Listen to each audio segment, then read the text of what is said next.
जय श्री केदार। चार धाम यात्रा 2026 में रजिस्ट्रेशन की शुरुआत हो चुकी है।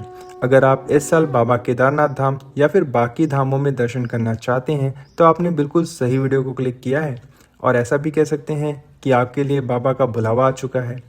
इस वीडियो में मैं आपको रजिस्ट्रेशन से जुड़ी सारी जानकारी देने वाला हूं, जिससे आपके सारे डाउट्स क्लियर हो जाएंगे और आपकी यात्रा मंगलमय होगी। नमस्ते दोस्तों, स्वागत है आपका आज की खुशखबरी में।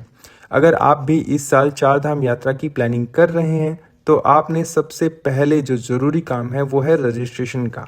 चार धाम यात्रा भारत की सबसे पवित्र यात्राओं में से एक मानी जाती है, जिसे चार मुख्य धाम आते हैं: यमुनोत्री, गंगोत्री, केदारनाथ और बद्रीनाथ धाम। हर साल लाखों श्रद्धालु इन धामों में दर्शन करने आते हैं, लेकिन भीड़ को नियंत्रित करने के लिए और यात्रियों को सही सुविधा और सुरक्षा देने के लिए रजिस्ट्रेशन को मैंडेटरी कर दिया गया है। चार धाम यात्रा 2026 में ऑनलाइन रजिस्ट्रेशन शुरू हो चुका है, जिसे 6 मार्च सुबह 7 बजे से ही चालू कर दिया गया है। यात्रा शुरू होने से पहले ही सरकार ने रजिस्ट्रेशन को ओपन कर देती है, ताकि श्रद्धालु पहले से ही प्लानिंग कर सकें। अगर आपने अभी तक रजिस्ट्रेशन को नहीं किया है तो जल्दी से कर लीजिए, क्योंकि पीक सीजन में स्लॉट बहुत जल्दी भर जाते हैं और फिर बाद में प्रॉब्लम होती है। अब बात कर लेते हैं सबसे जरूरी जानकारी की। कपाट खुलने का सही डेट क्या है? चार धाम यात्रा की शुरुआत हर साल अक्षय तृतीया के दिन होती है। 19 मार्च को ये दिन बताया जा रहा है। अक्षय तृतीया के दिन यमुनोत्री और गंगोत्री के जो कपाट हैं वो खुल जाएंगे, मगर केदारनाथ के कपाट कुछ दिन बाद खुलेंगे और केदारनाथ के बाद ही बद्रीनाथ के कपाट भी खोल दिए जाएंगे। यानी अप्रैल के आखिरी हफ्ते में सारी यात्राएं शुरू हो जाएंगी। अब सबसे महत्वपूर्ण सवाल ये आता है कि रजिस्ट्रेशन कैसे करें। देखिए, चार धाम यात्रा के लिए रजिस्ट्रेशन करने के 3 तरीके हैं। सबसे आसान तरीका है ऑफिशियल वेबसाइट के माध्यम से, जिसके लिए आपको सबसे पहले इस वेबसाइट पे जाना होगा। वहाँ पे आपको लॉगिन करना होगा। राइट साइड में आपके लिए लॉगिन के लिए सारा पूरा प्रोसेस दिया हुआ है। एक बार लॉगिन करने के बाद फिर लेफ्ट साइड में आपको पूरी डिटेल भरनी होगी। आपका नाम, पर्सनल डिटेल सब कुछ भरनी होगी। फिर आपको ट्रैवल डेट सिलेक्ट करना होगा और आपकी आईडी प्रूफ अपलोड करना होगा, जिसके बाद आपका रजिस्ट्रेशन कंप्लीट हो जाएगा। दूसरा तरीका है मोबाइल ऐप के थ्रू। आपको टूरिस्ट केयर उत्तराखंड ऐप को डाउनलोड करना है और वहीं पे आपको रजिस्ट्रेशन करना है। इस ऐप के थ्रू आपको रजिस्ट्रेशन, वेदर अपडेट्स और इमरजेंसी सपोर्ट भी मिल जाता है। तीसरा तरीका है ऑफलाइन रजिस्ट्रेशन। अगर आपने ऑनलाइन रजिस्ट्रेशन नहीं किया है या फिर किसी तरीके से आपको जो पसंदीदा डेट है उस दिन रजिस्ट्रेशन नहीं मिलती है, स्लॉट खाली नहीं मिलता है, तो आप बिल्कुल चिंता मत कीजिए। आप वहां पर जाकर ऑफलाइन रजिस्ट्रेशन भी करवा सकते हैं।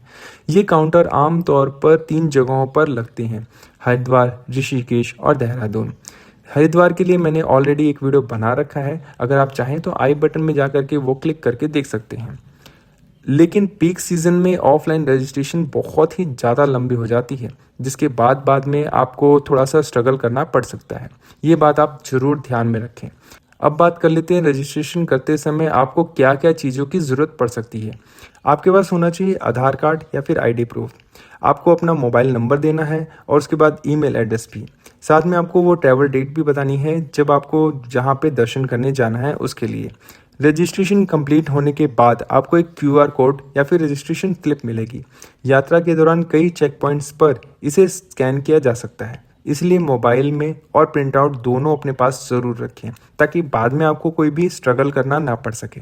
चार धाम यात्रा की सबसे कठिन यात्रा मानी जाती है केदारनाथ टेम्पल की। यह मंदिर समुद्र तल से लगभग 11,755 फीट की ऊंचाई पर स्थित है। यहाँ पहुँचने के लिए आपको मुख्य रूट होता है हरिद्वार, ऋषिकेश, देवप्रयाग, रुद्रप्रयाग, सोनप्रयाग और गौरीकुंड। इसके बाद भी आपको 18 से 20 किलोमीटर का ट्रैक करके केदारनाथ पहुंचना जाता है। जो लोग ट्रैकिंग नहीं कर पाते उनके लिए पौनी, पालकी, हेलीकॉप्टर की सुविधाएं भी उपलब्ध हैं। हेलीकॉप्टर की सर्विस आमतौर पर फाटा, गुप्तकाशी, सिरसी से आपको मिल जाएगी, लेकिन इसके लिए आपको एडवांस में बुकिंग करनी बहुत ज़रूरी है।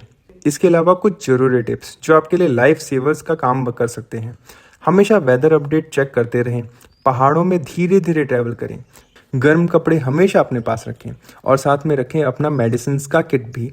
पीक सीजन में पहले से ही होटल बुकिंग कर लें, बाद में आपको प्रॉब्लम हो सकती है। तो दोस्तों, अगर आप इस साल चारधाम की यात्रा करने की योजना बना रहे हैं तो सबसे पहला आपको रजिस्ट्रेशन करना बहुत ही ज़्यादा ज़रूरी है। और अगर आप चाहते हैं कि चारधाम यात्रा का पूरा रूट, बजट और 7 डेज़ की आइटनरी मैं आपको बताऊं तो कमेंट में ज़रूर बताएं। अगर वीडियो पसंद आई हो तो लाइक करें, चैनल को सब्सक्राइब करें और उन दोस्तों के साथ ज़रूर शेयर करें जिनके साथ आप यहाँ पर जाना चाहते हैं। इस वीडियो में बस इतना ही। जय श्री केदार।